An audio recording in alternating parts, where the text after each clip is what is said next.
R&R by STRAB. Ek is Baas de Beer and I'm here with Conrad Jamneck. So, basically, you are what of STRAB? I think, to sum it up, I'm the vibe creator. The creator of the vibe. In other words, booking the bands, deciding who plays when, and yeah, you know, like literally setting up the vibe where the main stage goes, where the acoustic stage goes, where the speedo run takes place. Well, I had an interesting quote last night from your partner in crime, Andries. He's the main organizer, if I'm not mistaken. He described you as the face of STRAB. It's a fucking ugly face of STRAB. Yes, I must say, but I mean, it tells you, it shows you. I'm fine with that. STRAB accepts anyone. Yeah, I'm cool with that. How long have you been going with STRAB, with you personally now? 10 years. 10 years. So you started in the second year of STRAB. Second year, well, look, the first year and the second year of STRAB 2003 and 4, they weren't, like, how can you put it, officially STRAB. Okay. In other words, it was a birthday party. Happy birthday too? Yeah. Ecstasy Diving Club, as far as I can remember. And then I think in 2004 was the first time they decided, well, let's make this official and call it STRAB. And so in other words, 2005 with Jack Abbas and the Gypsy Queen and Akadis, I think was the first full-on official. Pete Buerta was the first artist to join in the first year. Yes, for the first birthday party, first and second year. It's just Pete. And so Akadis have been coming here every year? Not every year. Here and there skipped a year, but Akadis, Black Hat Bones, Southern Gypsy Queen, rest in peace, dear Paul, basically were like house bands.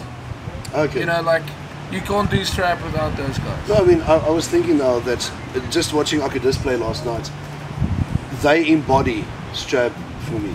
Absolutely, and I think also the two Akadis brothers, they're almost like the Paris Hiltons of the rock and roll world. Because if you just have those two guys at a festival, they create a vibe. Can I go tell them you just called them Paris Hiltons? Yeah, I think I've told them that. I said, if you can't play, I'm just going to book you in any case. I'll pay for you to be here, pay for your weekend. Because I just create, if you see them, you kind of feel something's going to happen. They're almost like, I think we should call them something's about to happen music kind of guys. And they're always on stage with someone. It's always on stage with someone, even if they don't know the people. Yeah. It's epic. Now, favorite STRAB memory ever?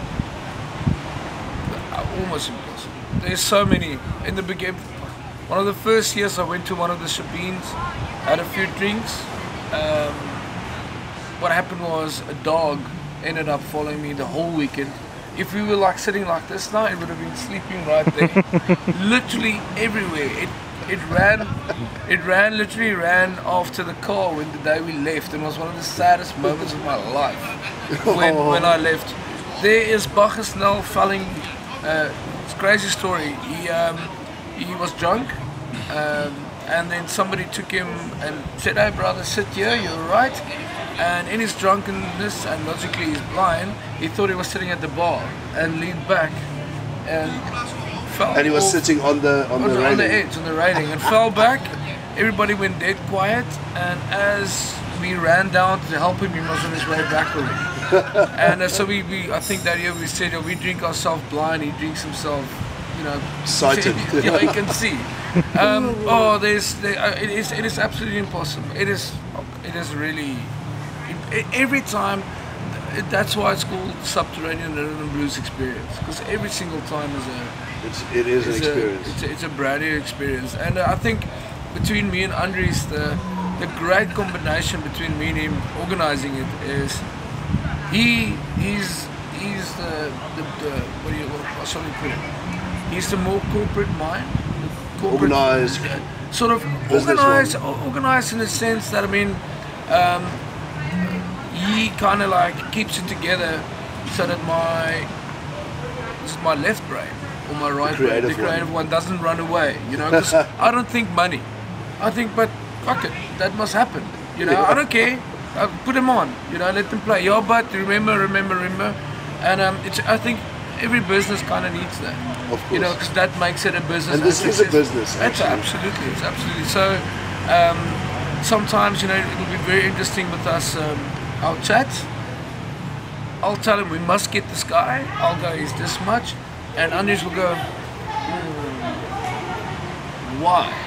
And I go, well, he did this and this and this, and wait till you see him play for the first time, and he'll go, okay, you convinced me, and I think it's a great way to run, you know, the festival. On that point now, this is the ABF.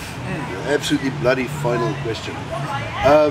If there's a band out there in Interwebs land, that wants to play at STRAB next year or whenever, how do they manage to get on the bill for the festival?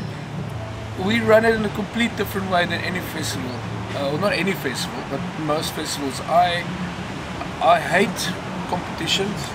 You know, like play a battle of the bands and the best band can go to the fit. I mean, that thing just don't work for me. Because I mean, one band maybe knows a few more people than the other band. One guy manages to get more friends there one evening, and the voting thing. We do not really have like an application form.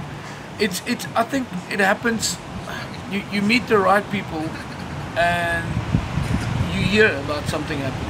You basically approach the bands. I approach the bands. Bands do approach me. Of course, they do approach me. They can approach me, and then I can check them out because to see them live is probably the most important instead of some demo or whatever. So just send us a mail or get it out there. But we're on a very personal level with the bands. We don't have 72,000. It's a family thing. Yeah, 72,000 demos lying in the back of a room somewhere, and we never get to that. We meet the guys, we go out, we chat with them. Shotgun Tory, for example, was somebody who I booked, which I've never heard play, just because of word of mouth. Justin Sarau, they played today, was just purely people saying, dude, this guy will work at STRAB. Well then, and coming from the right guys. And the first year Mr. Cat and the Jackal played, I heard about these pirate guys, and I said, well, book him.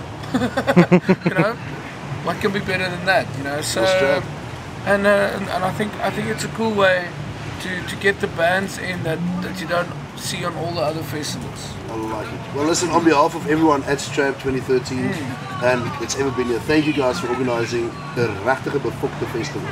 It's rustig, is lekker, it's freaking awesome. Thanks, bro. Enjoy the island. Shot. Cool. Cheers. All right.